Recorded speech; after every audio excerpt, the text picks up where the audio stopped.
we will now turn to our concluding panel, which will elaborate on some of the core questions which we have discussed, at least to some extent, over the last 2.5 days.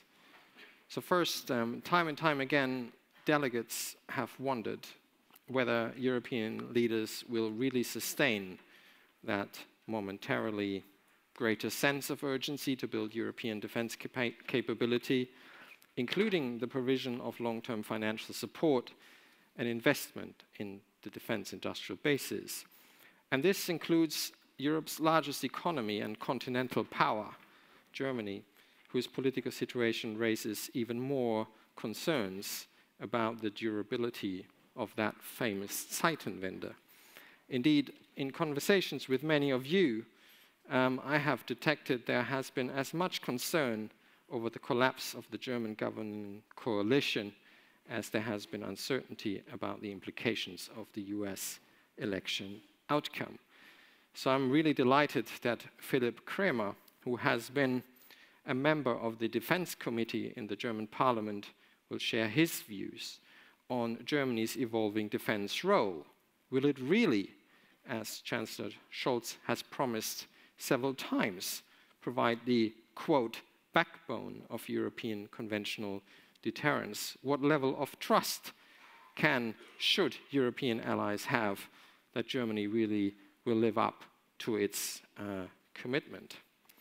In addition, and secondly, I detected almost a sense of resignation or concern, particularly if and when the new US administration would move to impose some kind of peace agreement on Ukraine in our debate about NATO's ability to then muster enough political will and cohesion. And I'm very pleased and honored that Admiral Rob Bauer, the CMC of NATO, has joined us today to calm us all down. And finally, money. It was rightly noted throughout our conversation that hope is not a strategy. I would add to that that strategy without money isn't strategy either. And our finance discussions have made amply clear that there simply won't be enough public money to go around to buy all the capabilities we need. So we must think more creatively also about the role of private financing mechanisms. And therefore, we look very much forward to hearing from Oliver Castworth from the European Investment Bank about new opportunities in this space. So, gentlemen, thank you very much for taking the time to be here with us this morning. And the floor is yours.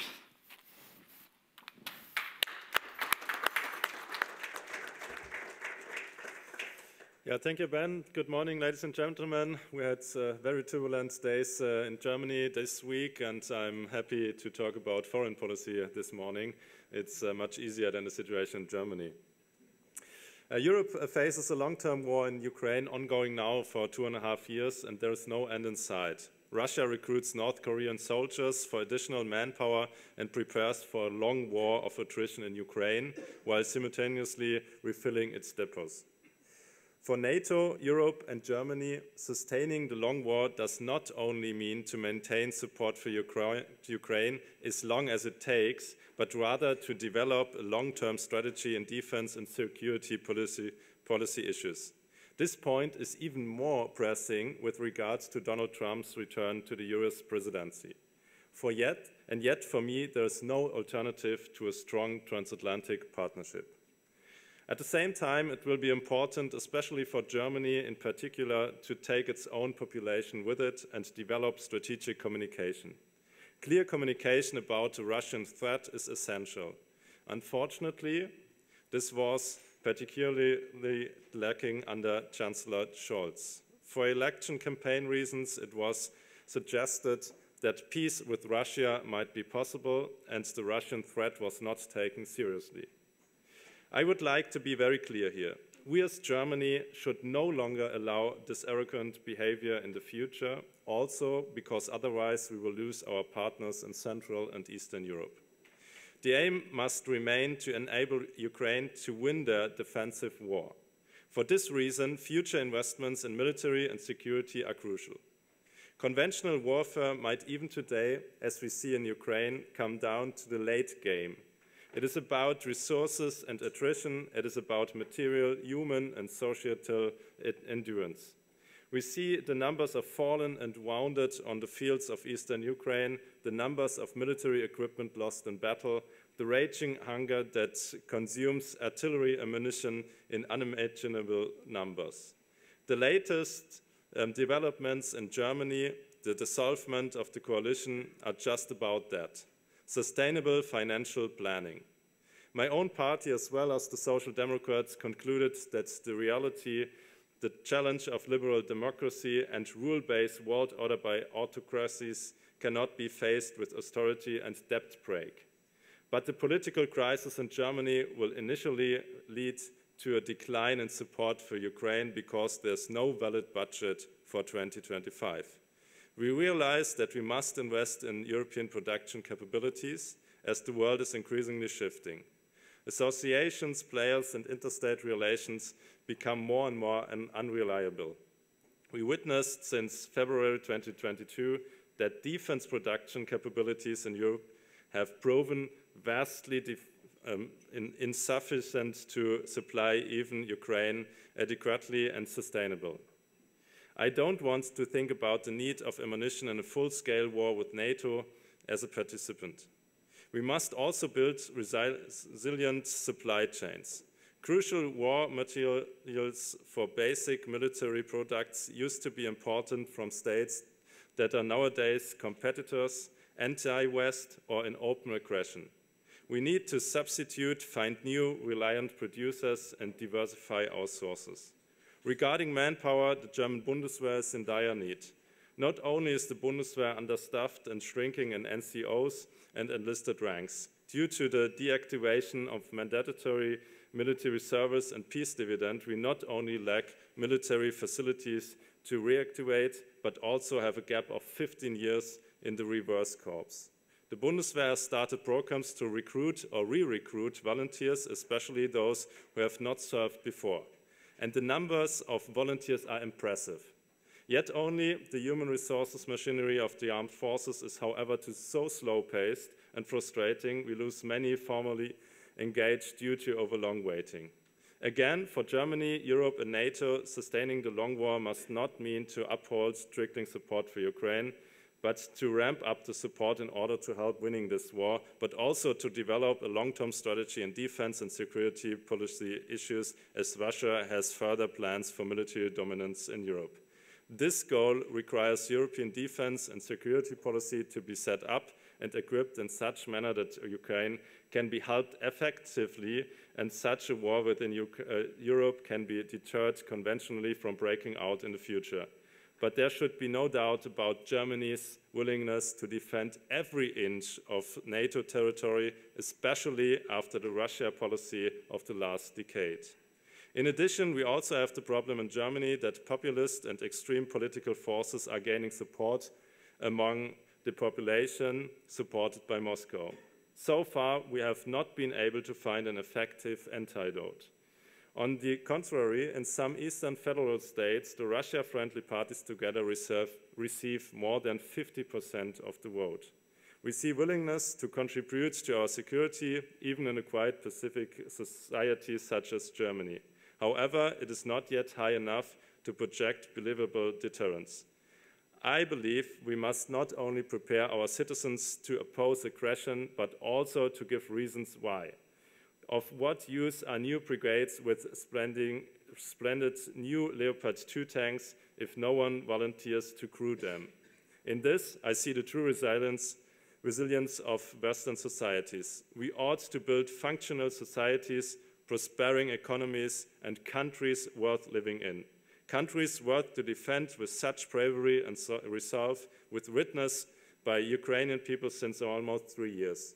Let me sum up my brief introduction with the slogan of Germany Bundeswehr: Kämpfen können, nicht kämpfen zu müssen. Be ready to fight, so you won't have to fight. Thank you very much. Thank you very much, Philip, for this very sober and honest analysis. One question that I wanted to park with you for the Q&A is, can we expect anything from the remnants of this German coalition in terms of, supporting Ukraine? Or do we will have to wait until the summer of 2025, by which time it might be too late, but maybe we can come back to that. But now, looking forward to hearing from Admiral Bauer. Admiral, the floor is yours.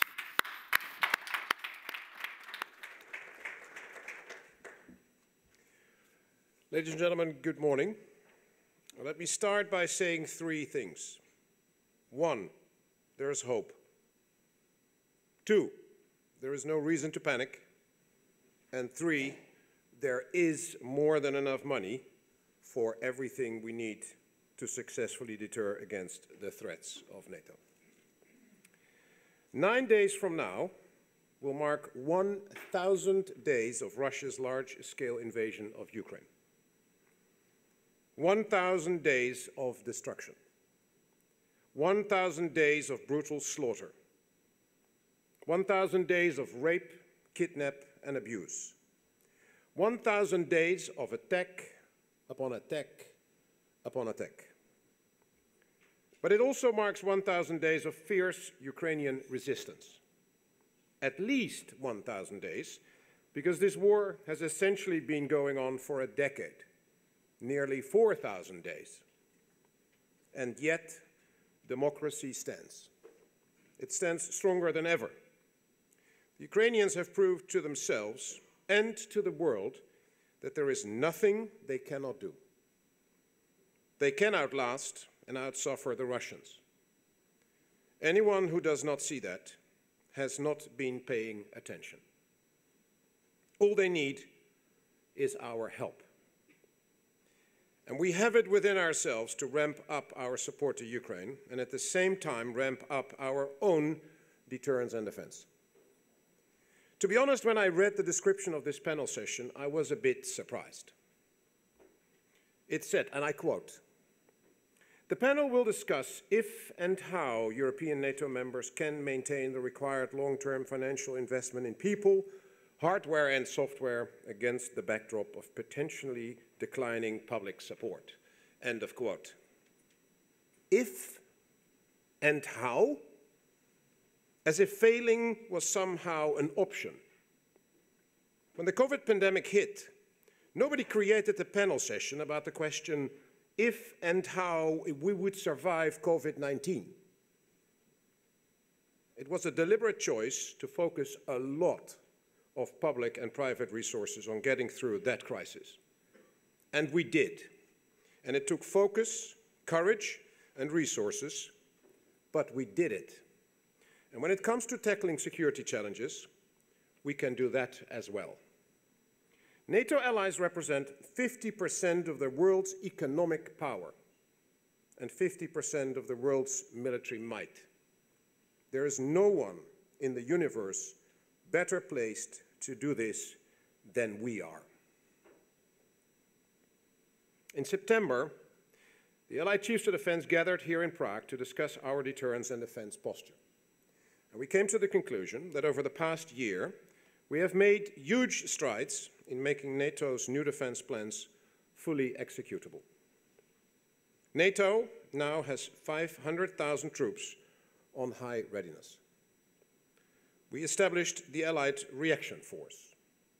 We are adapting our command and control structure. And allies are rapidly developing and expanding their capabilities. This year, we had 90,000 troops from across the alliance exercising in Europe. Our message is clear. NATO is stronger and readier than ever. But the responsibility for freedom does not rest on the shoulders of those in uniform alone.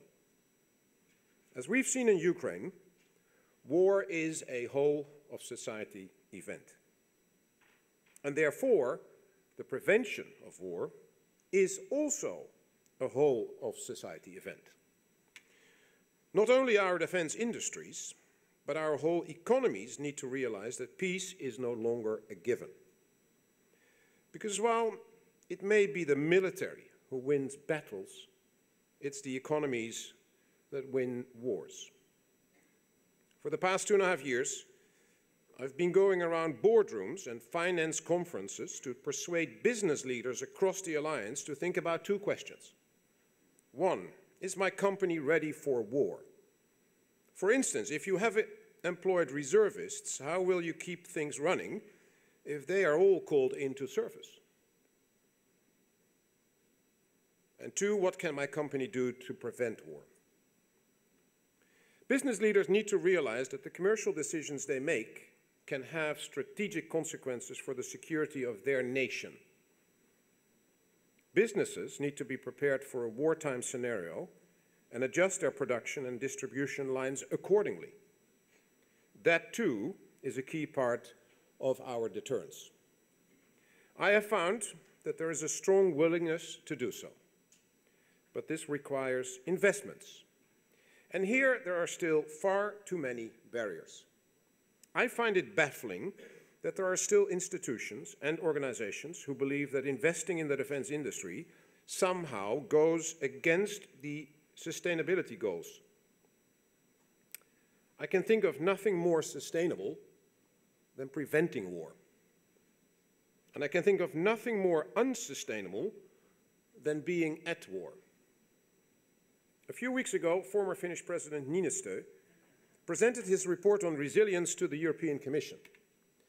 He proposes that the European Investment Bank expands funding possibilities for the defense sector beyond dual use. Because even though this bank has recently agreed to an expanded definition of dual use, it still has constraints with regards to the direct funding of defense products. From a military standpoint, President Niinistö's proposal is a highly relevant step forward.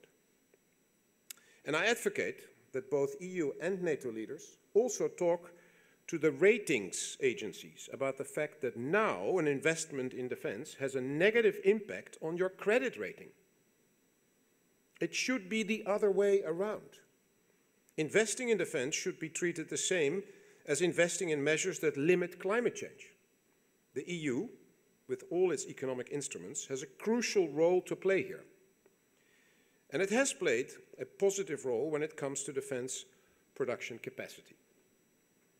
But I'm deeply concerned about the protectionist tendencies that are creeping into every proposal. Europe cannot, on the one hand, say to the US, to the UK, to Norway and Turkey that they will fully count on their protection if they are ever attacked, and at the same time say, but we will not buy your products, no matter how low our stocks are, and no matter how depleted our own industry is. There is more than enough demand for weapons and ammunition to go around. And that demand will only get higher. Over the past year, I've seen that the sense of urgency amongst the business leaders in Europe is growing. And also, on an individual level, the European citizens are increasingly concerned about their own preparedness. In September this year, a poll by Eurobarometer stated that 58% of European respondents did not consider themselves well prepared for a crisis in the area where they live. And almost 2/3 feel that they need more information to prepare for disasters and emergencies. People want to do more. They understand that the world is an increasingly unsafe place. But they need leaders to help guide them through this period. It takes leadership to explain the tough choices. That if you ramp up deterrence and if you ramp up support to Ukraine, there will be less money to spend on other things. It will take away some of our luxuries. It will require sacrifice. And it will mean we will have to take risks. But not taking risks is the biggest risk of all. Which means we will lose the biggest luxury we ever had: freedom. Preparedness cannot be built on the hope that worst-case scenarios will never materialize. Preparedness needs to be built on real action. At the Washington summit, allies agreed to integrate national civilian plans with collective defense planning. This is a highly necessary decision, and it doesn't stop with planning. In order to become truly resilient, we need to do whole-of-society Article 5 exercises that train both civilian and military resilience. We quite literally need to exercise our solidarity. If we train, we not only become readier, we also show to our populations that they should not feel overwhelmed by the security climate, that they should not slip into lethargic pessimism, and that while we cannot control the world, we can control our place in it. Ladies and gentlemen, the world can be a dark place, and over the last years it certainly grew even darker. Whatever the outcome of the war, we will still have a Russia problem, because they will be either invigorated by their success or frustrated by their failure. But there is light as well. Over the past 991 days, the Russian leadership, together with other autocratic leaders around the world, have been shocked by the strength and resilience of the Ukrainian people. And they have been shocked by the united response from NATO, EU, and democratic nations around the world. Together we can and we will prove that democracy will triumph over tyranny, that freedom will triumph over oppression, and that light will triumph over darkness. Thank you very much, and I look forward to the discussions.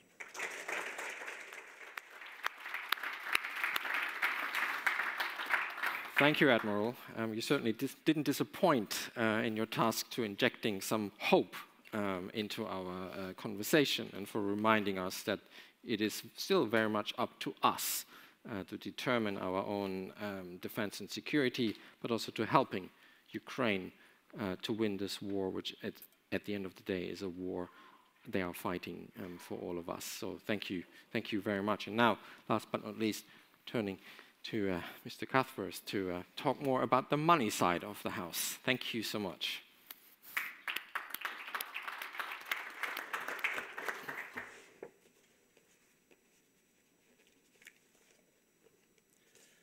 Thank you, Chair. Good morning. And thank you to the IISS for inviting the European Investment Bank to the conference. It's not always obvious that a bank should be in a defense conference, but as we've just heard from the Admiral, the role of finance and specifically the EIB is becoming more important as we look to respond to the security threats that Europe faces.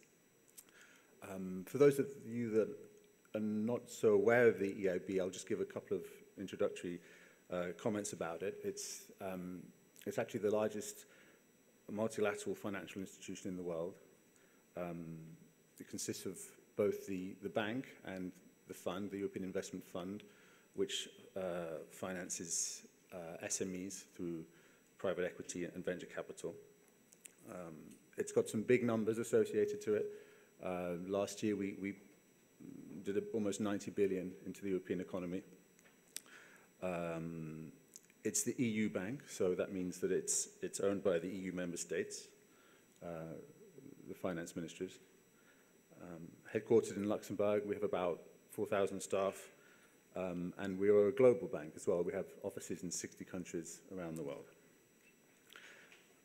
And importantly, we have a business model which relies on issuing bonds to the capital markets. So it's not like a commission program where EU budget is paid out, we raise our own money by issuing bonds to international investors. And because we have the strong support of the European member states, we're able to do that at what's called a AAA rating, which means that we can raise finance quite cheaply and then pass it on to the companies and the governments that we serve.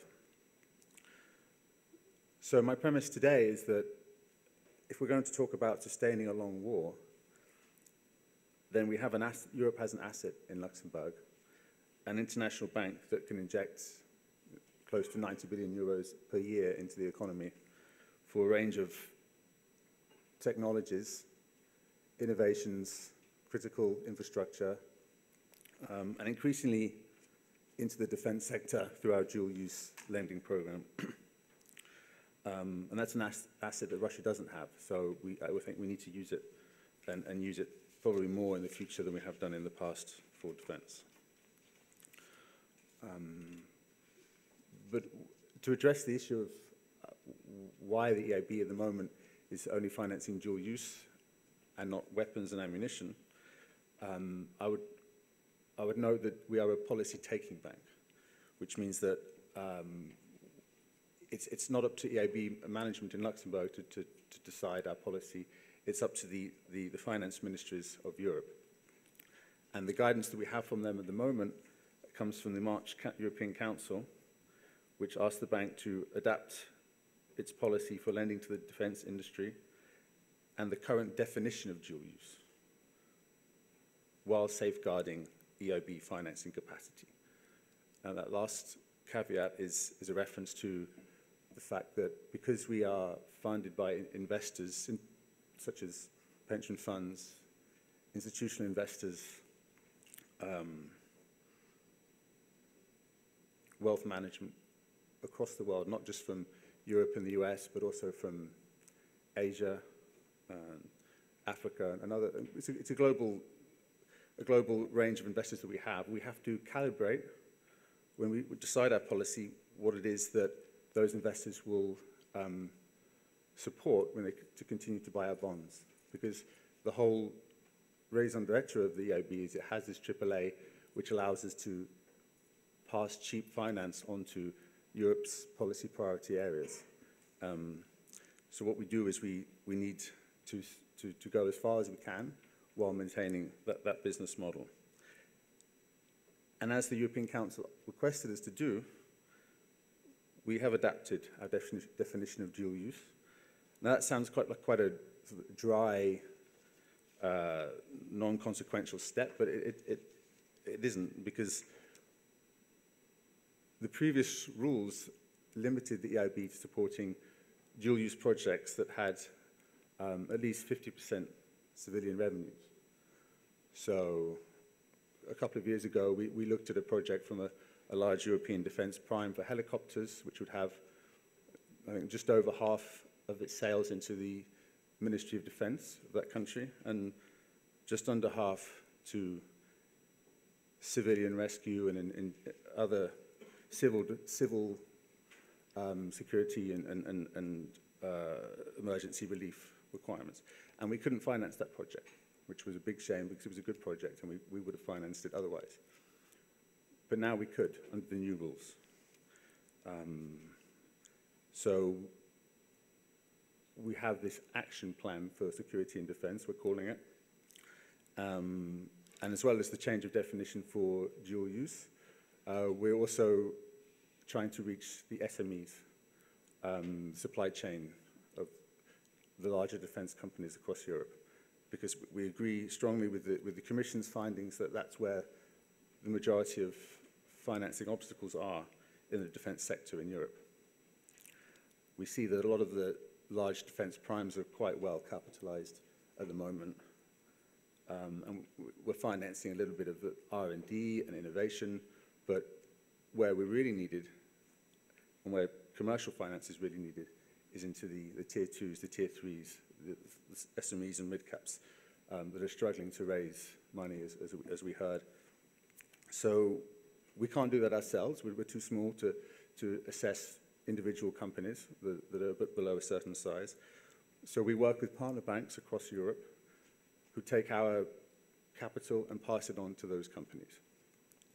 And we've changed the rules to allow a greater range of defense companies to be supported by that program than was previously the case.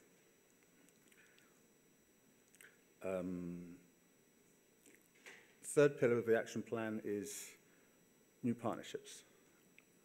Because in the EIB, we don't really have the defense expertise to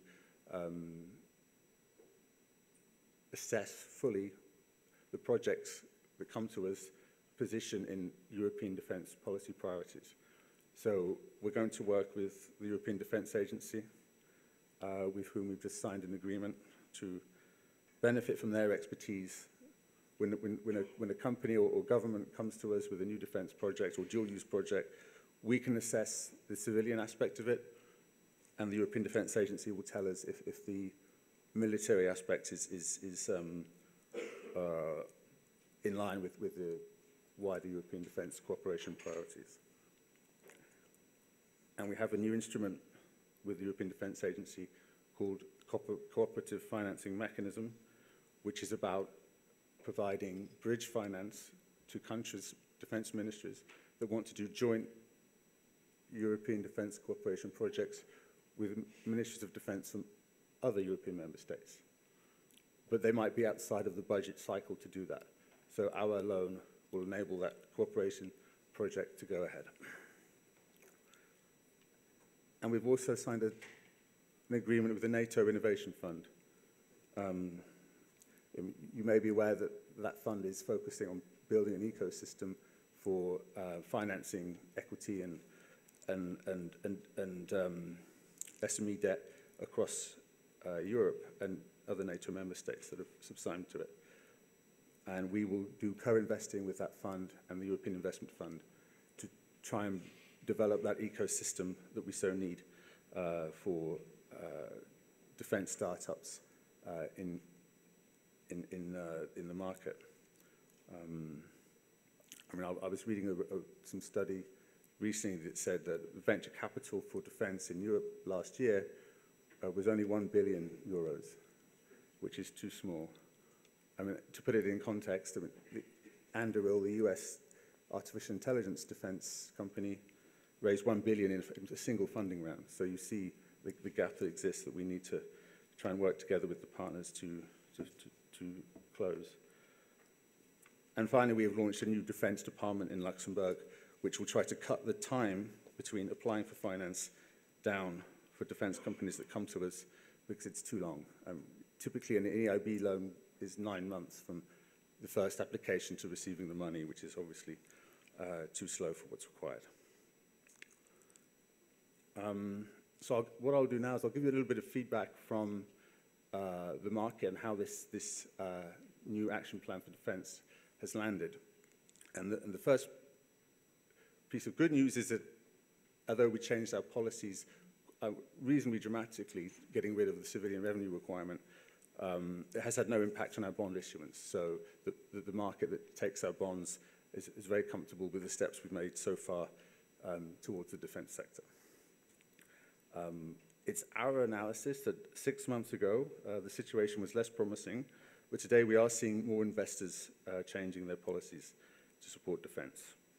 And actually, it's in the IISS report, there's quite a good chapter on private sector financing for defence, which goes in the same direction, that although there are still obstacles and there are still companies that are banks, finances that are not supporting the defence sector, there seems to be now a direction of travel towards being able to do so.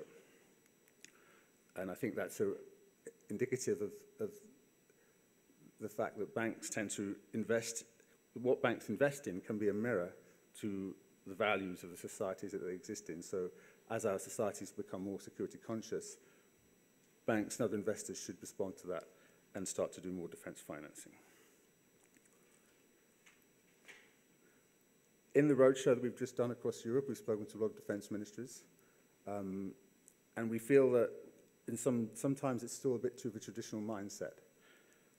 We have the money, we are proposing it to the defence ministries, but I think there needs to be a push to think more longer term and more creatively about taking reimbursable finance, money that needs to be repaid to the EIB. And what we actually need is more willingness of finance ministers to agree expenditures by the defence ministries using debt, because it's the finance ministries that are the counterparts of the EIB, and it's the finance ministries that would take our money and pass it to the defence project through the defence ministry. On ESG, the Admiral also mentioned rating agencies. And while slow, I think there was also some movement there. And that's not something that the EIB really can affect. It's up to the individual agencies about whether they label a company, a defense company, as on their spectrum of sustainability. And I think here that it's the politicians that need to play the role. MEPs in Brussels, national politicians elsewhere, with the positive messaging on defence, the investment for peace concept, I think that has a lot of legs. The idea that the European Union was a peace project and now we need to protect the peace project. But as I said, I think there's some good signals. The European Securities and Markets Authority recommendations now allow for all conventional weapons and military equipment. But I think what would move the needle further is if we can generate a few more successful large defence projects across Europe. We've seen from some of the ideas coming out of the European Defence Industrial Strategy. We're expecting more from the white paper on the future of European defence. But I think 2 or 3 EU flagships of the Galileo scale gets the public imagination and then generates more societal support for defence and security spending. And as I said, SMEs, we've been talking to industry associations across Europe, and it's clear the feedback is that developing the defence SME sector creates more innovation, healthy competition for the primes, and it's where I think the EIB needs to target its lending the most, and we're looking into how we can do it more efficiently. And finally, on this point from the roadshow, military mobility, which I think has been neglected over the last 2 decades and needs attention. We were in a port in Denmark, the Egersberg port, which is too shallow to allow NATO vessels to dock there. So we're going to spend at the EIB 300 million euros to deepen that port to allow military ships to dock, and I think that's a good example of what's needed for military mobility. We're also looking at railways, bridges, roads, going eastwards to support potential movements of military equipment to Ukraine, all of which is eligible for EIB financing.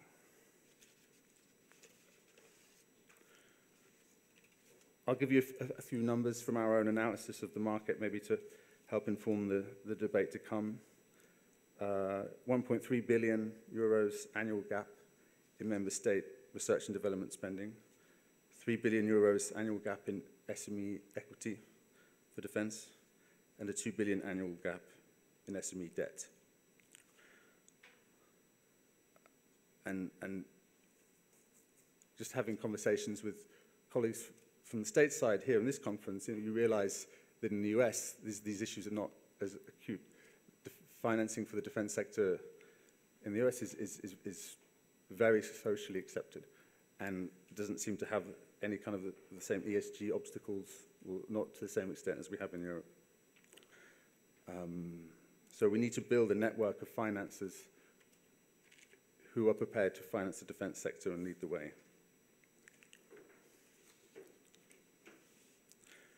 I'll say just a couple more things and I'll finish. The first one is a shout out to another new instrument that the bank has called the Defence Equity Facility, which is a partnership between the EIB and the European Commission. We're taking 100 million from the European Defence Fund, 75 million from the European Investment Fund to create a new instrument for SMEs in Europe that are working on defence technologies. But it's way too small. It's not on its own going to really create the ecosystem that we need. So I will make the point that I think what would boost financing for defence in the most substantial way would be progress on the Capital Markets Union. So if you can imagine a defense company in one member state, maybe the local banks are not so supportive, can get a bank loan from a different European member state. It's not really easy at the moment to do that. But if we can achieve that, then I think many of these issues can be addressed. I think what we need to work on more at EIB and with other European banks is this question of how we and the governments can encourage private finance to support the defense sector.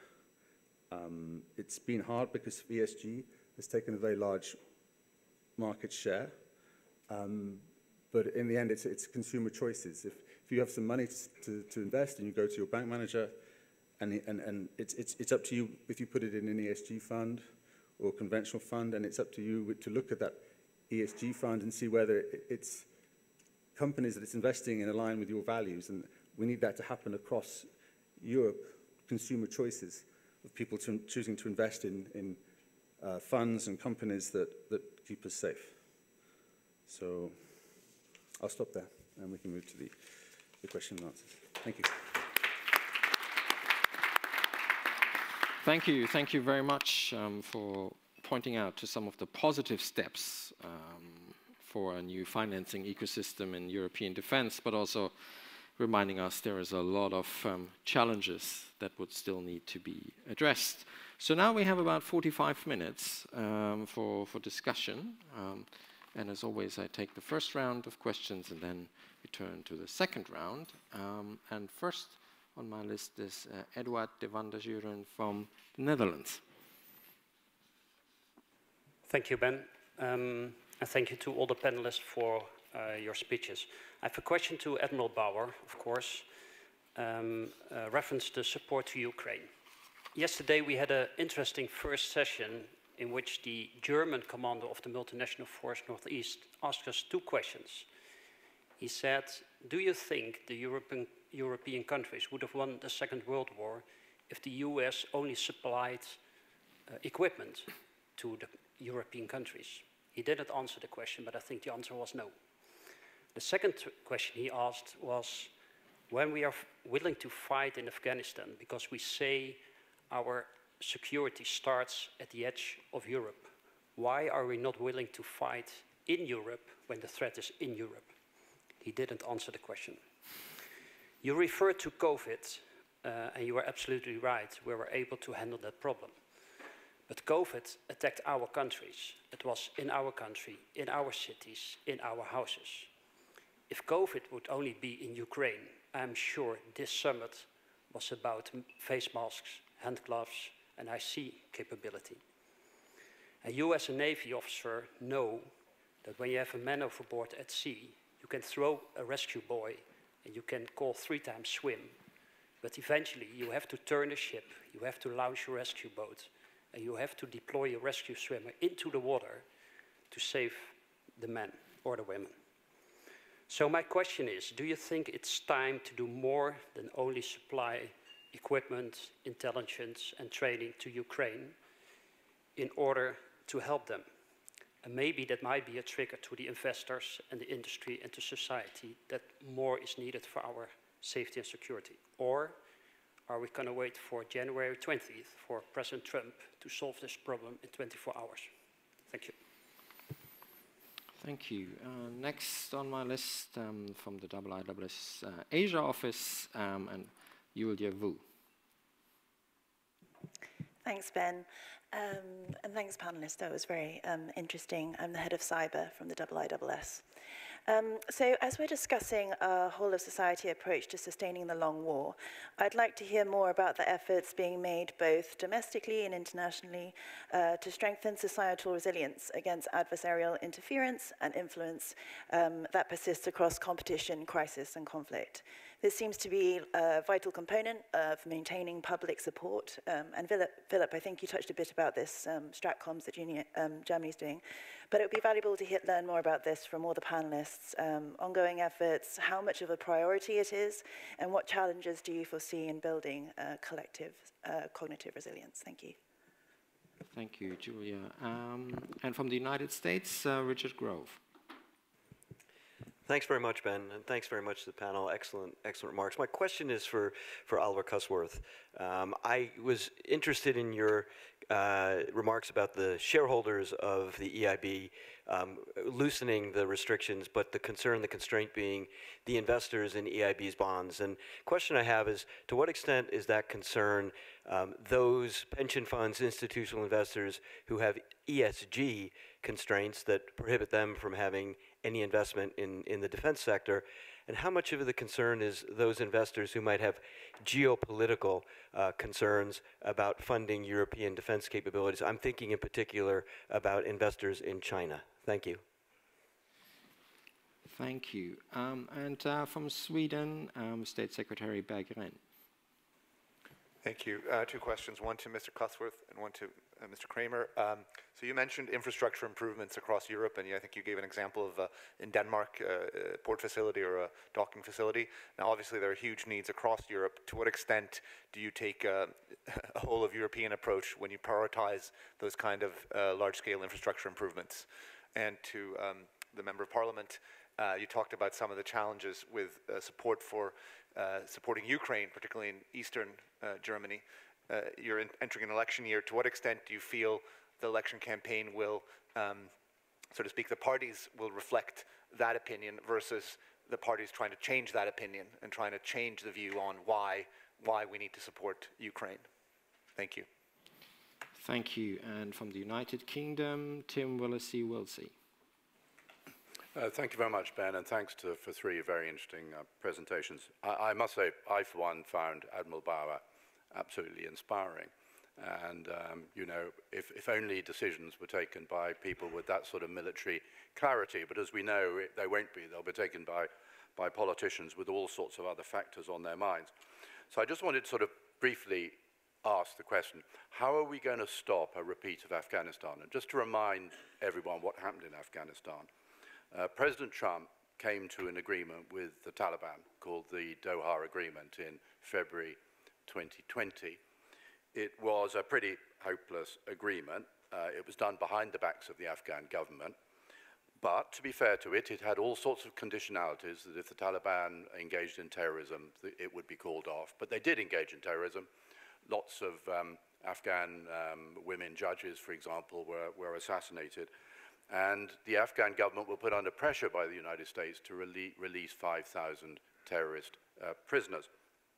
The Biden came in January 2021, so exactly sort of 4 years ago we're talking about, and briefly wondered whether to re-examine the Doha Agreement, but decided that it would be too difficult to unravel it and went ahead with the evacuation, and we know what happened in August 2021, that sort of humiliating evacuation. Now, my point really is about the next phase. At no stage did Europe put up any serious objection to the American action. So UK had lost 457 soldiers, Canada 159, France 90, Germany 62, and we can go all the way down, Denmark 43. I think pretty much every nation in this room lost soldiers in Afghanistan. And we just took it. We just took it that the United States had taken this decision unilaterally, had done nothing. So my question is, how do we stop that happening again over Ukraine? How do we get a place at the table? How do we maybe decide, as John Shipman said yesterday, you know, do we even consider going it alone without US support? Thank you very much. And from Germany, Dimitrios Agigakos. Thank you, Ben.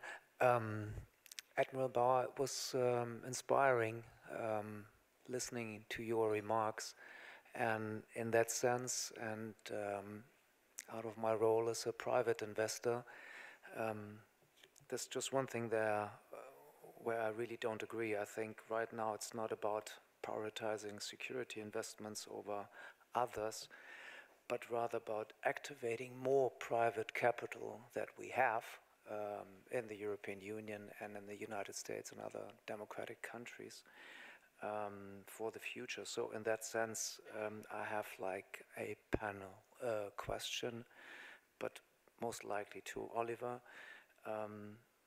The Americans invented the Liberty Bond during the First World War. So in that sense, could a European Liberty Bond be an effective way to engage not only institutional investors, because we're talking about institutional investors all the time, but also citizens in addressing key challenges like climate change and energy security, digital things and defense?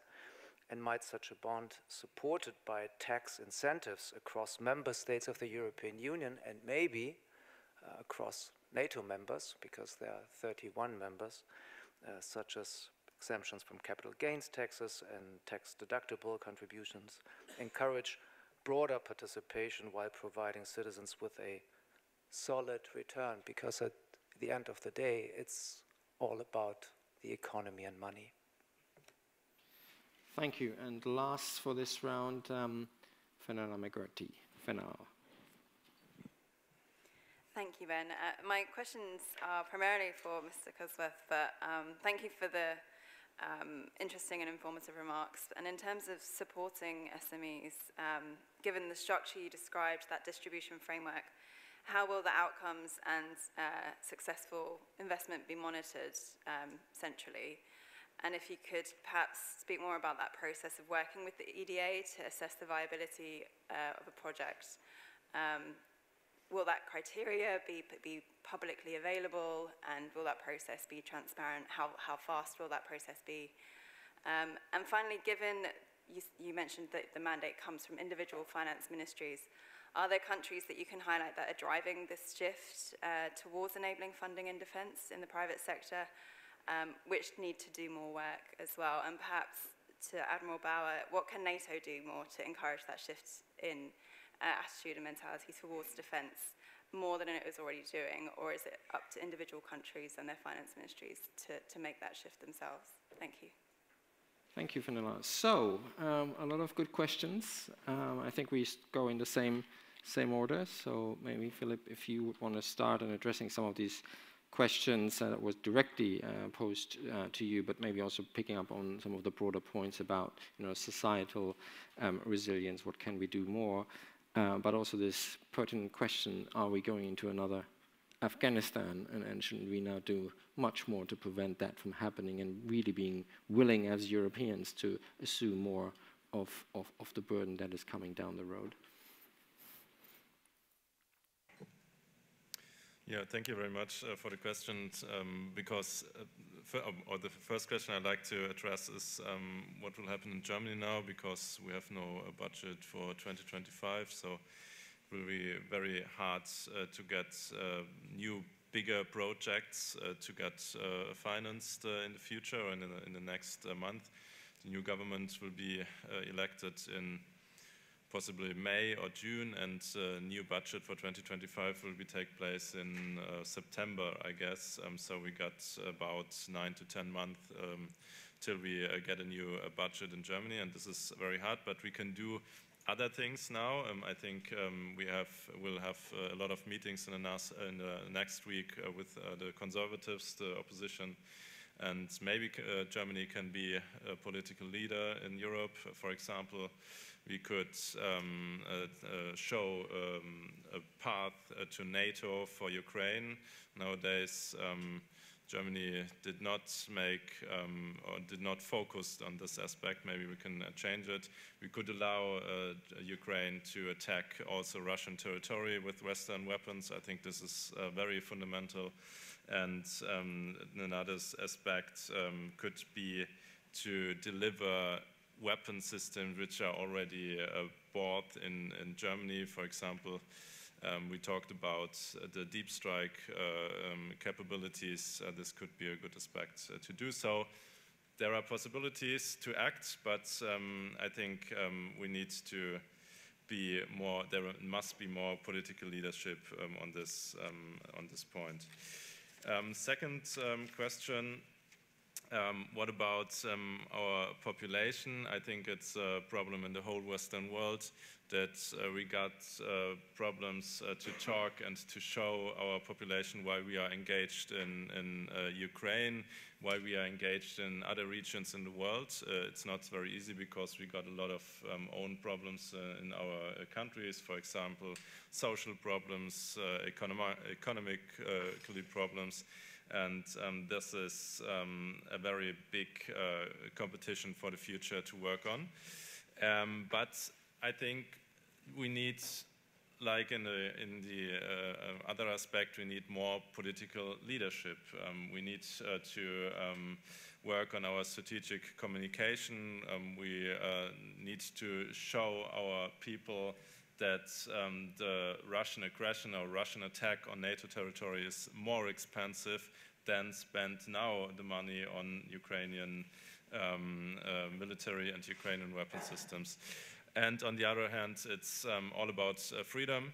I think we need to talk to our people that the Ukrainians are defending freedom and democracy for us, and they are killed on the battlefields, and we are in our warm houses at home and just have to spend money. So I think this could be an option to talk about. What about Afghanistan? To be honest, in Germany we did not talk a lot about Afghanistan. Within the 20 years we were engaged there. We said, oh, we do some projects for women, and this is very helpful for democracy in Afghanistan, but we do not talk about security issues which are related to our engagement in Afghanistan. And this was a very big problem because nowadays we cannot relate to Afghanistan, we cannot relate to other engagements in the last 25 years, because before Afghanistan there was also Yugoslavia, we were engaged in Kosovo, and this was very successful for the German army, for the German Bundeswehr, but because we brought peace to this region till today, 25 years of peace in this region, and maybe it could be an example for our engagement today. So I think this was a very big mistake that we did not talk a lot about Afghanistan.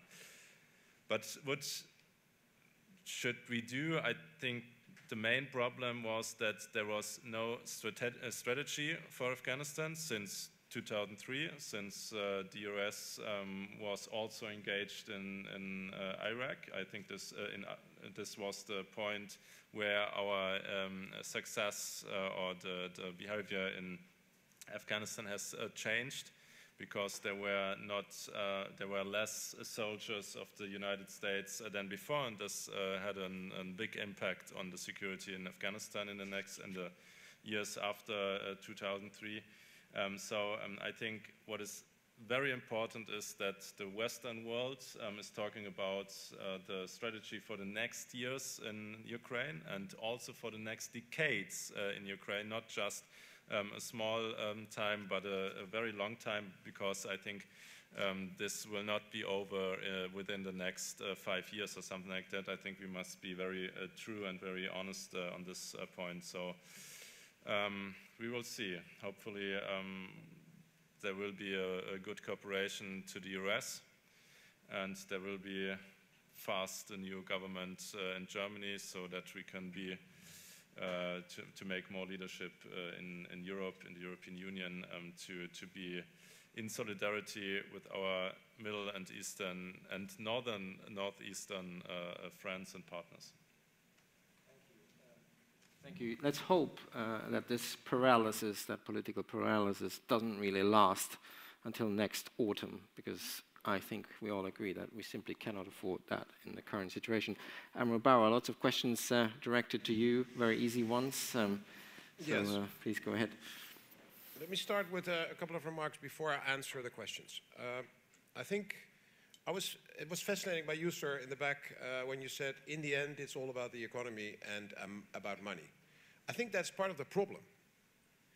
Because over the last 30, 40 years, we have changed from a more strategic approach to security and in a more holistic way towards getting rich, focusing on earning money, selling our mines to the Chinese because we wanted to get rich, just in time, just enough, because everyone focused on efficiency and accountability and all the other illities, and nobody talked about effectiveness anymore.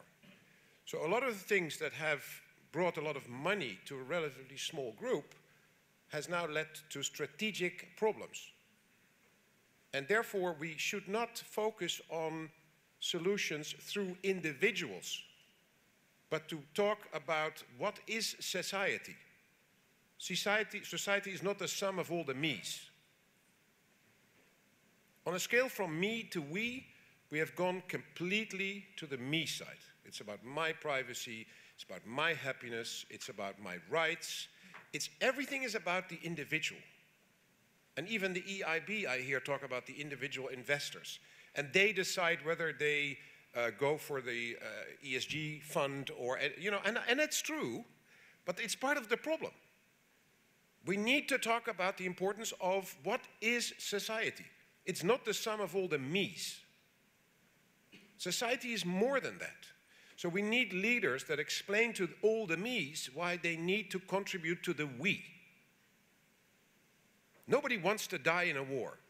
So if you now do a survey in a country, would you like to die for NATO? Everyone will say, the majority will say no. Of course is that the answer. Because they compare it to what they have now. Of course you don't want that.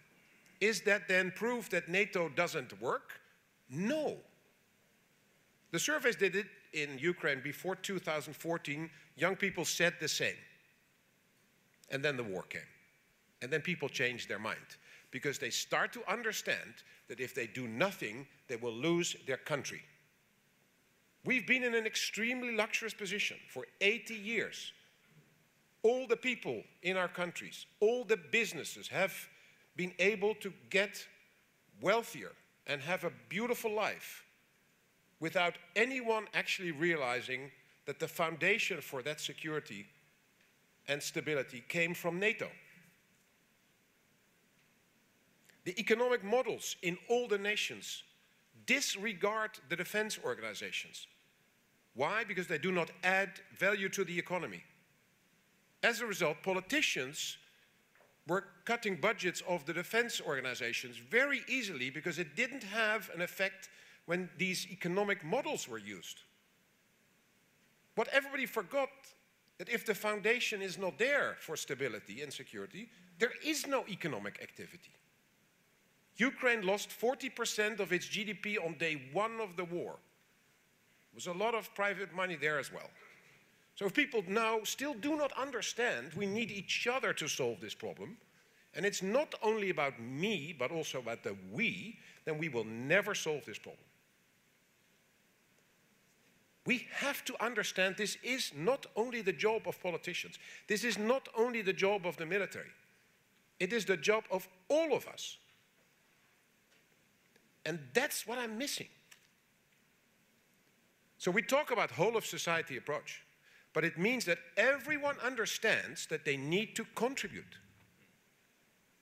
And if you earn a little bit less money because you invest in the defense industry, by the way, I think there's a lot of money to be earned for the next 20 years, so it's stupid if you are a pension fund and you're not investing in it, I think.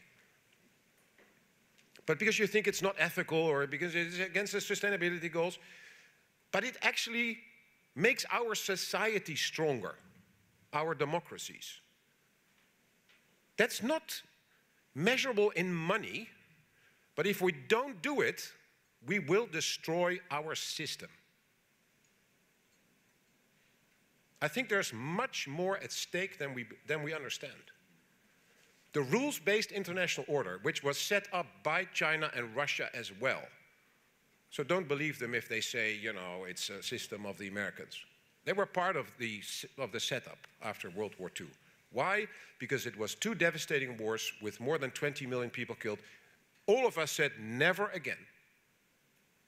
Now the Russians say, we don't care. If you look at the numbers, more than 400,000 Russian soldiers killed and wounded. That's huge for a society. They don't care. We would have a serious, difficult discussion in our parliaments when there's 100 soldiers per day dying. In Ukraine, 1,000 Russian soldiers get wounded and die per day. Now probably Korean soldiers as well. So we have to understand it's not cheap, it's not for nothing, it's not a cost. Defense is not a cost, it's an investment.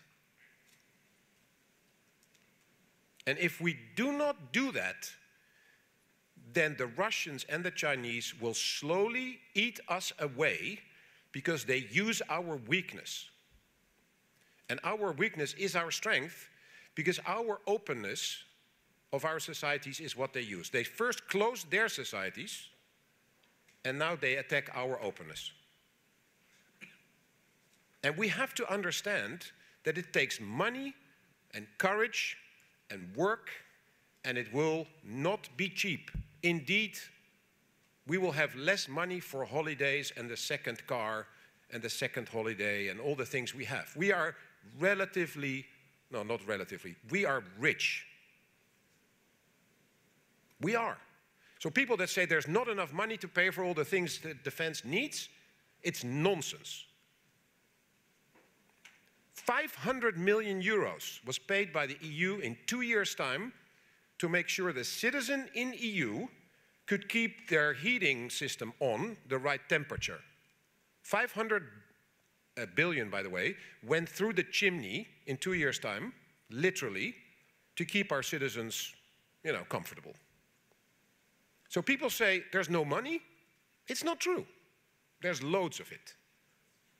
But we should be willing to spend it on our security, our freedom. Now, how far are we going? To the Commodore's question, in terms of are we going to fight in Ukraine? Because you didn't say it, but I think that was the question. Everything is possible, but if you fight in Afghanistan, that's not the same as fighting the Russians in Ukraine. I mean, the Taliban didn't have nuclear weapons, and the Russians do. And again, I'm not saying it's impossible, but we take a risk as an alliance, and it's a political discussion to take that risk. Militarily, one could say you can do things, of course, in Ukraine to help the Ukrainians. We can. But it's a political question, not a military question. But are we willing to take the risk? And afterwards, it's always easy. So I will never say that is an easy discussion politically. Afterwards, everybody say, yeah, but the red line wasn't a red line. So why didn't we give those weapons earlier? But if you are looking at the problem in the future, like the question is there, and you don't necessarily understand the consequences, then it's much more difficult. So afterwards, you can say, the tanks and the F-16 and HIMARS and actually nothing was a red line. So why didn't we do it earlier? But President Biden and his team and in Germany and in other nations have that discussion up front before knowing the answer. Yeah, I mean, it's always simple to look back and say, but that was stupid. But if you have to take responsibility for that risk, then it's a different discussion. And you can say, they should have done something else, that's true, but that's a political discussion. And I'm absolutely sure if the Russians did not have nuclear weapons, we would have been in Ukraine, kicking them out. We would have. But they have nuclear weapons, so it's not the same as in Afghanistan. And to your point, sir, when it comes to are we making the same mistake when it comes to the peace deal in Ukraine? Because I guess you're pointing at that. For me, there is a big difference between Afghanistan and Ukraine. Actually, Afghanistan was never of strategic importance. If we're really honest, Afghanistan was not of strategic importance. We spent 20 years there, and we did a lot of things, and people lost their lives. But if you ask the question, was it of strategic importance, Afghanistan, the answer is no. Is Ukraine of strategic importance? Yes. Because it is connected to the rules-based international order discussion. It is connected to being in the heart of Europe. It is connected to the ambitions of Russia and indirectly the ambitions of China. So if I look at what President Trump says about 24 hours, which is probably more metaphorically than 24 hours, but let's say very soon, then I cannot imagine that it is in the interest of the United States to allow Putin to come out of this conflict as a winner. It's not in the interest of the United States. Secondly, the United States, I think, should look at North Korea as well, because they're now not only directly involved in the war the war between Russia and Ukraine, but they also get support from Russia on nuclear, on ballistic missiles, on space, and all these things that will improve their capabilities is a challenge and a problem for the United States as well in Indo-Pacific. And then there's China that supports Russia to remain in the game without selling weapons, but selling basically everything you need to build weapons. So China plays a role here as well. So you cannot solve Ukraine without looking at all these other players as well. Because otherwise,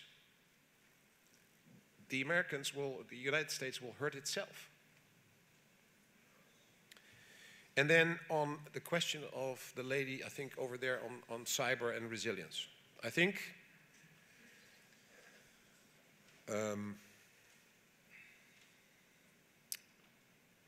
there is it's a sensitive topic to talk about, to talk to our own people, in information towards our own people. Very quickly it becomes propaganda, and that has a reason. But the Russians talk to us, they lie, but they lie openly, so they lie also to their own people, but they don't care. We have sort of an agreement that we don't do that. So what we say publicly should be, I mean, our people will check it. There's a number of people in our nations that will basically check if the government says something. That's not necessarily the case in China and Russia. So in terms of disinformation and cyber attacks and all the things that are happening, influencing elections, I think it's a serious problem. And I think the use of social media is basically amplifying everything that is being done by bot factories, and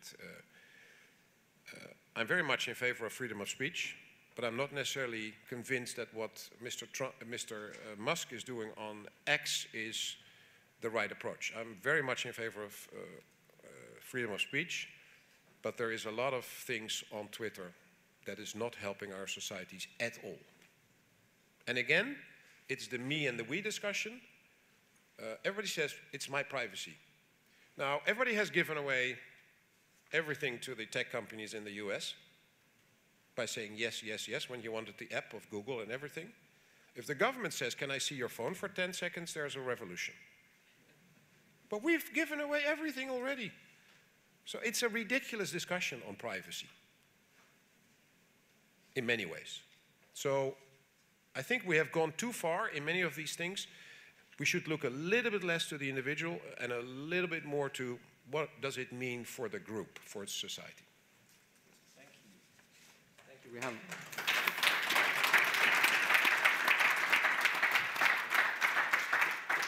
We have lots of people who still want to come in for a second round. So if you could give a crisp response to these very many questions, please. It's hard to follow such an articulate plea with the bean counting, so I will do my best to respond. But to the questions, how much is the concern about bond issuance about China versus ESG investors? Well, I mean, the EIB is not able to disclose that individual investors or even which governments are buying our bonds for confidentiality reasons. But I will note that we have to, I said at the beginning of my presentation that we spend 90 billion euros a year into the economy. And so that means we have to raise 90 billion euros a year. And that's a big number and you need to reach that number, you need confidence of global investors. What we do disclose is, as a breakdown of regions, I think it's about 20% of EIB bonds are sold in Asia per year. And I think it's about 40% are sold to ESG investors. So it's a fair chunk. But whether this impacts, whether it's the destination, the geographical destination impacts the policy, I don't think so. I mean, countries buy. I mean, China buys bonds from the US, from the Commission. I mean, and you know, other sources which have defence activities. I don't see that. And for us, it's important that we have a diverse investor base, also for currency risk spread, and for the fact that investors have to have a choice of which bonds to buy. And if they don't buy an EIB bond, they can buy another multilateral development bank bond. So there's a little bit of a sort of a need to stay within the market parameters. How much does the EIB take a whole of Europe approach? Well, we are open for projects. We do project finance. So if my plea is, if you have a project, an infrastructure project or another kind of project, come to the EIB, and we are very welcome to appraise it, and from all over Europe. We have an office in every single member state capital, and we have also a mandate to support every European member state. So it's not that we have specific preference or focus for certain member states or projects. The Liberty Bond, that's difficult for me to comment on because it's a very visible and topical issue at the moment, and it's not something which EIB has a competency in. You know, we do project finance with our capital.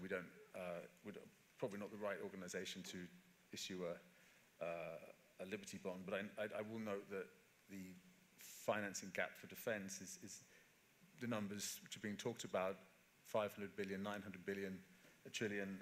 I mean, it's not capable to reach those numbers with current instruments. I heard that this pan-European missile defence project alone would cost 500 billion.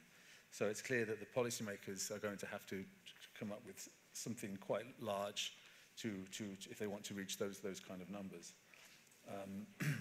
It was done after COVID for the Next Generation EU. A bond was issued, and for the RFF instrument.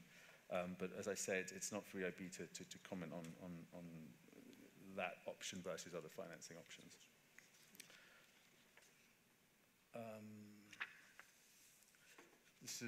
SMEs in the supply chain, how do we monitor the outcome? Well, we have a target of trying to reach 8 billion euros by 2027, and it's fair to say that material chunk of that should go to the SME sector, because that's where the financing gaps are.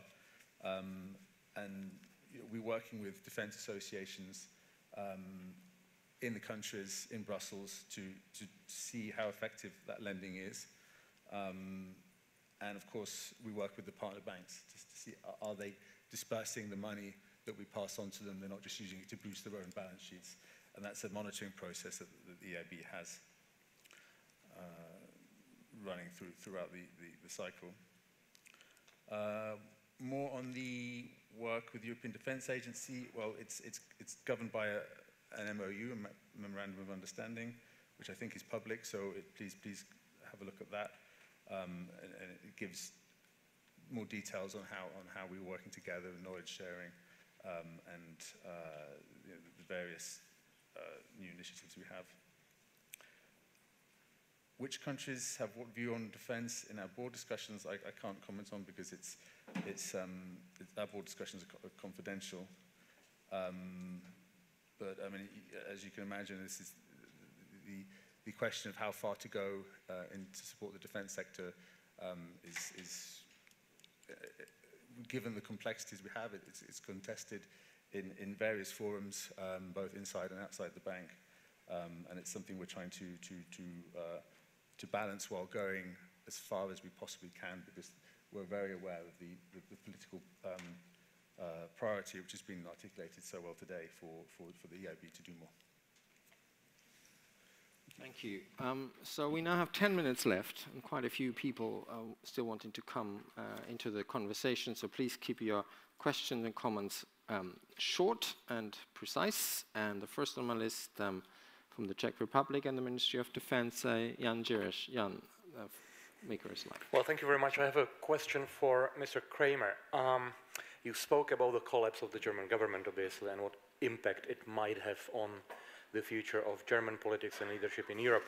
But at the same time, actually, what we see is an accelerating collapse of the traditional German economic model. I think I don't need to go into detail what is it about. So that's obviously something that may be way more important than, you know, the moves and shakes at in politics. So what is your assessment of how the state, the current and future state of German economy may impact German role and leadership in European defense and security? Thank you. Thank you, Jan. And from Germany, Matthias Gebauer. Admiral Bauer, you have been talking about a possible Ukraine deal, and you warned against that Russia would end up as a winner in this. I'm just wondering how could, I mean, I just imagine that many European countries share these positions and many NATO members, but how could they make their voice heard or their position, given the fact that it seems very much that the new US administration is very much decided already that they will negotiate alone with Ukraine and Russia about this? Thank you. Thank you. And from France, François Hesbourg. Yes, building on this question, I assume that feelers are already being extended between the Americans and the Russians, and possibly between the Americans and the Ukrainians.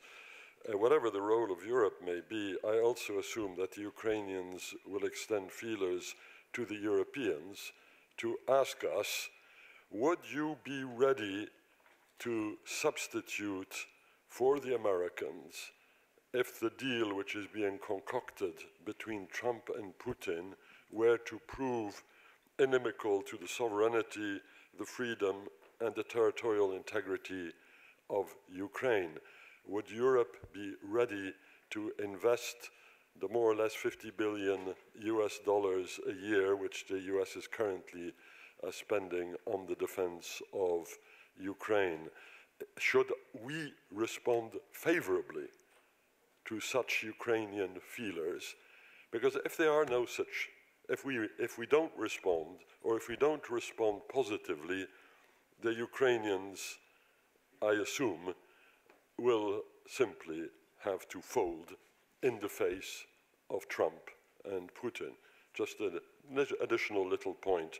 One of the seriously pro-Ukrainian people in the Trump entourage is not going to get a job in the new administration, and that is Mr. Pompeo. So it actually does look, my scenario here looks very, very probable. And Western politicians, Mr. Kremer, had better start thinking about their answer now, not in 2 weeks or 3 weeks. This is going very, very quickly. Thank you, François. And from the UK and the IISS, John Rain. Thank you, Ben. A question for Admiral Kramer and Oliver Cusworth. I'm so sorry, Admiral Bauer. I've got a restricted arc of fire. I couldn't see it. Yeah, so sorry. Anyway, lighten the mood. So, You said you'd give us hope, Admiral Bauer, and you did, on an unexpected element for me of the set of problems that we're dealing with, and that is the financing of defence. And we've heard a number of presentations over the last few days about the need to revolutionise all aspects of defence procurement, industry, and deployment. And I get who's leading on all of that. The question for both of you really is, can you give us some idea who, what institutions in government, what gatherings are leading this approach? Your own formidable advocacy is really welcome, I imagine, on this, but is it being institutionalized? So the effort to recruit Western financial power at the level of financial institutions and also possibly private equity, this is no easy task. It has to be staffed out and pursued with the same amount of rigor as the other revolutions that we're trying to bring about in defense procurement. So who is it who owns this and will deliver on it? Thank you. We only have 4 minutes left, so time for one more before I unfortunately have to close this list and goes to Bastian. Ben, thank you very much. So 2 quick points. The first one, and it's really directed to the EIB. I'm not sure I understood whether preserving your lending capacity is primarily a problem of policy or a problem of perception. Because when you spoke about the market response, it sounded like a perception problem largely. So my question is, do you actually need a change in policy and regulation on ESG or on other things, or do you just need people to buy into Rob Bauer's argument that defense is not a cost but an investment and a place where money can be made and it's worth doing for all sorts of reasons? I'm just not sure I understood where you come down there. And then just one quick note to make sure we all hold on to Rob Bauer's statement that if Russia did not have nuclear weapons, we would all be there kicking out Russia out of Ukraine. And just let's weigh that statement and understand the full implications of it. Thank you very much. Thank you. So all the admirals on the panel will now have 1.5 minutes each. And I start with Philip Kramer. So I'm just a member of the Homeland Security, not the Marines, but I try to answer some quick question. I think I do not agree that there was a low impact on strategic importance of Afghanistan. I mean, we fought back the international terrorism, especially in the first years. I think this was very important. But afterwards, I agree, after 2007 or something like that, it changed. Second thing, I think we need to talk about 2 things. First of all, what is our strategy if there's a breakthrough of the Russian forces in Ukraine? What is the answer of Europe? What is the answer of the Western world? What is the answer of Germany?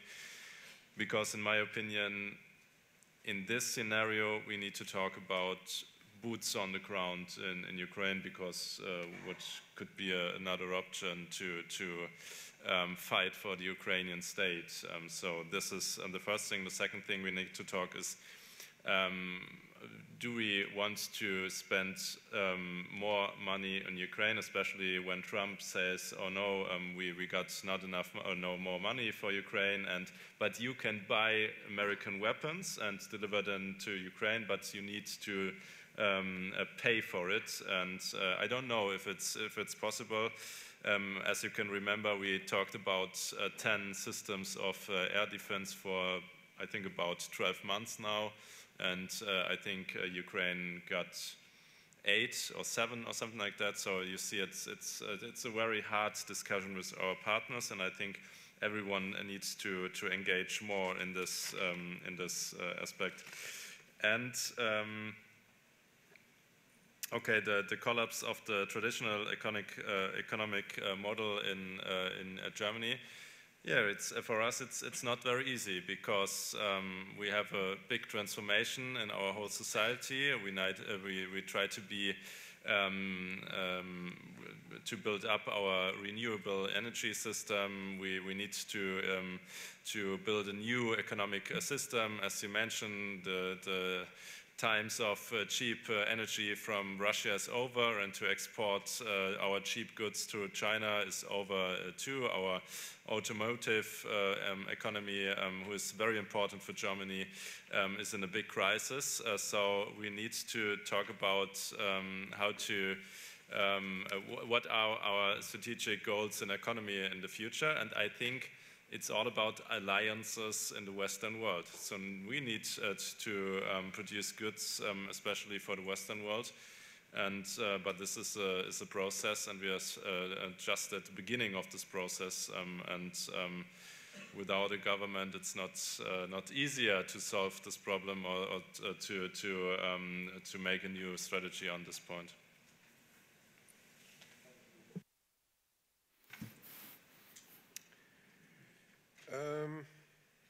I can't talk about Europe's role. I mean, honestly, that's a political question much more than I can talk about it in terms of ideas. But I think Europe needs to play a role. If Europe takes itself seriously, they should play a role. But the question is, will they be allowed? And part of that is the money question, as was brought up. So again, of course, 50 billion is a lot, but if you look at the sum of all the European nations, 50 billion is not necessarily a lot. So we have to be realistic here, and we have to be much more strategic in so many subjects. I mean, you talked about, Philippe, about renewable energy. That's the next problem. We were completely dependent on fossil fuel from Russia. We thought we had a contract with a company, Gazprom. We thought for many decades that if you are mutually economic dependent on each other, then we will never have war again. Well, that was proven wrong. We didn't have a contract with Gazprom, we had a contract with Putin. And he said, close the valve. That was not in the contract. And so now we are moving towards renewable energy. We want to save the planet, and I'm not cynical about this. We want to save the planet, we want to go away from fossil fuel, great. Then, okay, what's the next option? Nuclear energy. Oh, we're scared of that, so we don't do that either. I think it's wrong, but I think that's the general feeling. So let's go to solar and wind. Oh, great, that's good.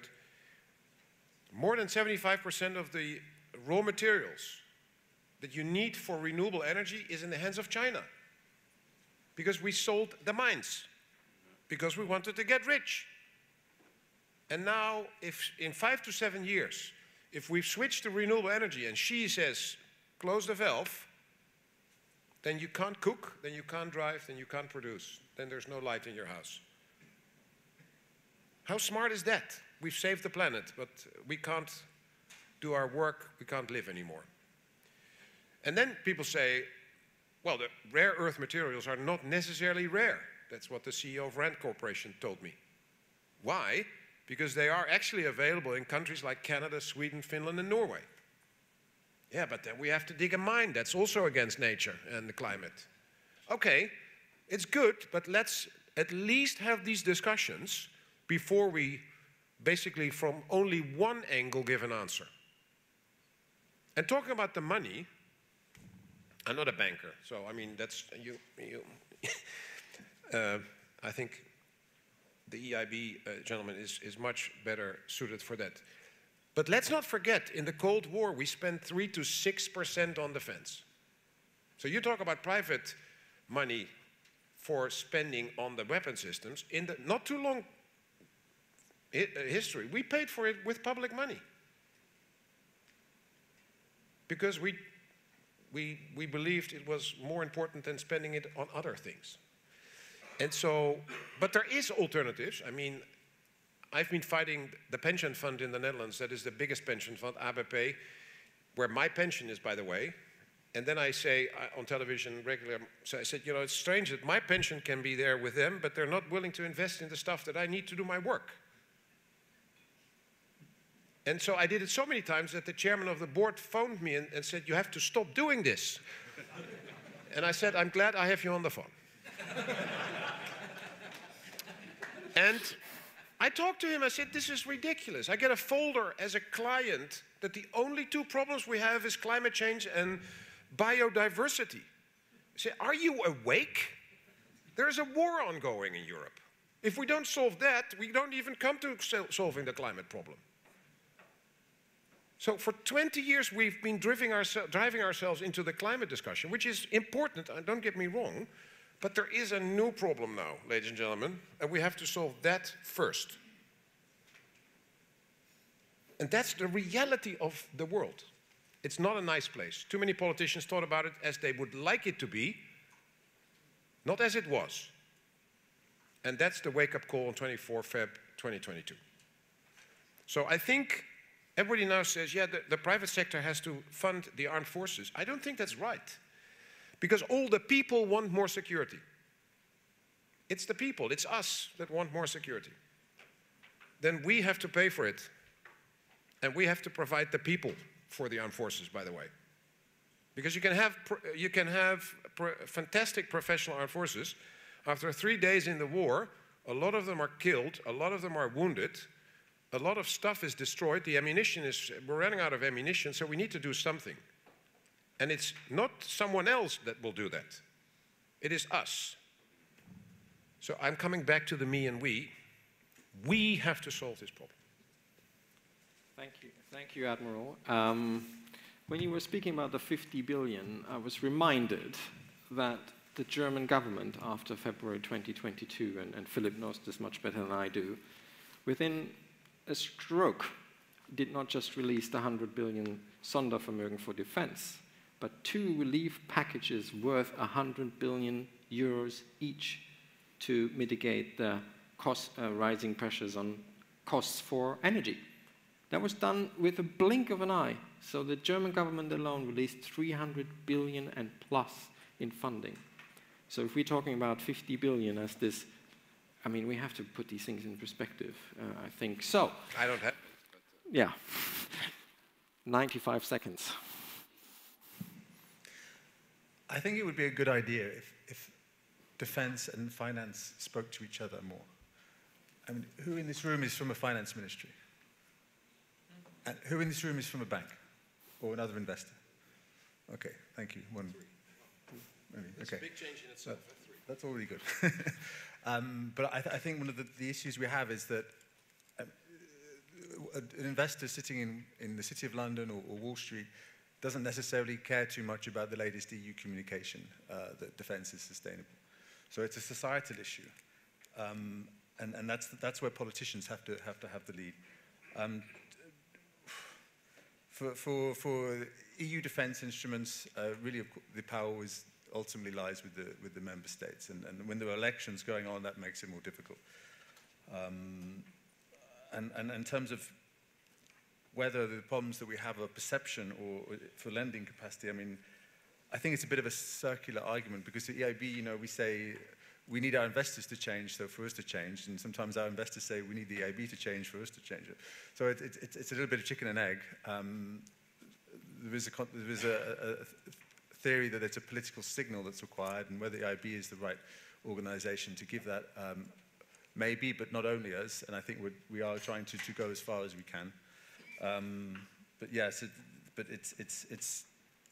the point remains that there's just too much lack of understanding between the worlds of finance and the worlds of defense and industry. And I think at the next conference like this, it'd be good to invite a few more investors and a few more private equity or banks to join the conversation, because they're the ones who need to hear these messages.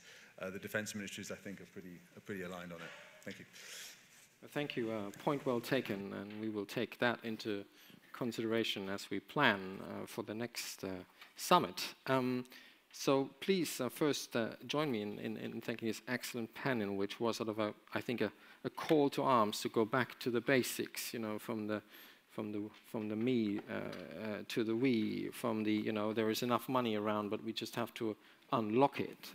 While we're waiting for Germany to hopefully, you know, shall we say, get its act together politically and return to implementing that leadership role that it has subscribed for itself. So please first join me in thanking our really excellent panel.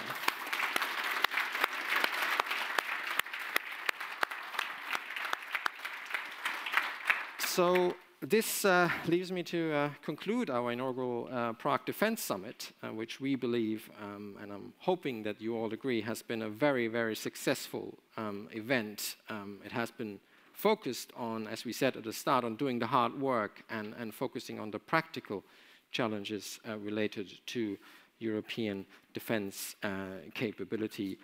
I came away sort of in the glass half full, half empty. I think we said several times that there is now this temporary sense of urgency with political leaders, with defense industry leaders, with the military most of all. There is more money that has been spent. And defense industries, not just in Europe, but also the United States and beyond the United States, are willing to step up their engagement to help us achieve these monumental tasks.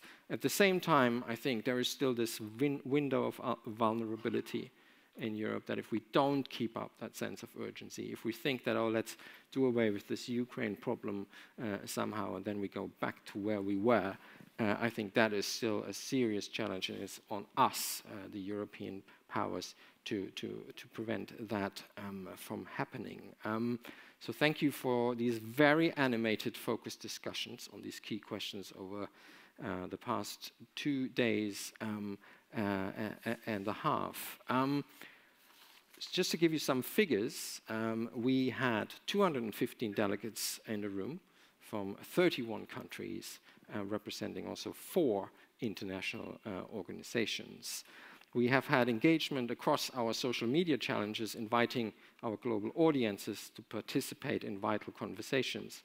And we have seen over 3,000 engagements across countries, including the United Kingdom, the Czech Republic, United States, Germany, Switzerland, Sweden, Ukraine, Estonia, Poland, France, Singapore, and Canada. We have also, and we are very pleased with that, seen significant engagement with the ISS strategic dossier, which we launched on Friday, and which has already been downloaded hundreds of times in the last 24 hours. Interestingly, also in countries such as India, Japan, and China. Just reminding you, I'm not sure what they make of it, but we might find out.